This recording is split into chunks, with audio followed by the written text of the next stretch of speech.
Kao prvo nešto je skroz novo za mene stojati s takvim igračima na terenu. Jednostavno pokušavam da pokupim to iskustvo i da se opustim, da budem, da stekne ta normala nekakva i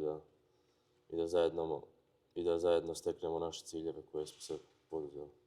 Samo koliko ti znači što si u uvjetu?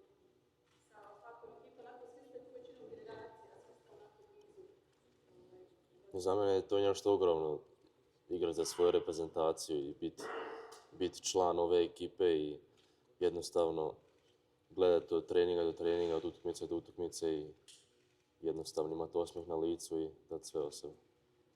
S obzirom da nije bila jednostavna kod tebe situacija, kao promjena sportskog državljanstva i zaista te direktor nekako posebno i najavio i nacija je to tako dočekala, kako ste vi dočekali to, ti kao porodica, a onda taj osjećaj kada si saznao da ideš na svjetsko prvenstvo? Jednostavno znam da nije bila laka situacija, da je to trajalo baš nekoliko mjeseci i da prije nekoliko su to tek završilo te papire i jednostavno otkad sam čuo da idem sa njima na svjetsko prvenstvo bilo je jednostavno, pokazalo je da se rad isplati i da jednostavno treba još raditi, treba još napredovati i još gasa dati da će sve doći na svoje.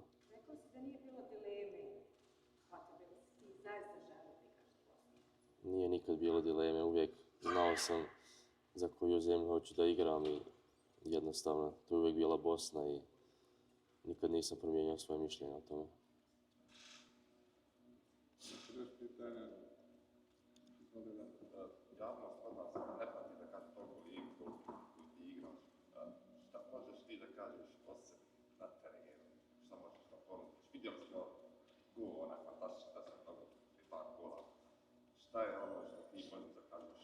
Da doneseš našu reprezentaciju, ta neka kreativnost, ta lucidnost, Pa jednostavno ofenzivno tu, ko što sam spomenuo, tu kreativnost nekako da unesem, tu svježinu, tu dubinu da dadnem momcima da imaju jednostavno više prostora iza zadnje linije. I jednostavno ne mislim na to što je mogu dati, jednostavno radujem se na vrijeme koje dolazi i treba se prilagoditi tome, treba se njima prilagoditi i ko što kažemo da će sve doći na svoje.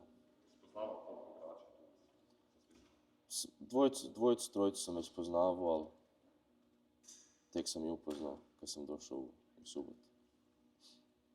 imate još pitanje? Sve hvala, Edmine, hvala. Hvala. Hvala.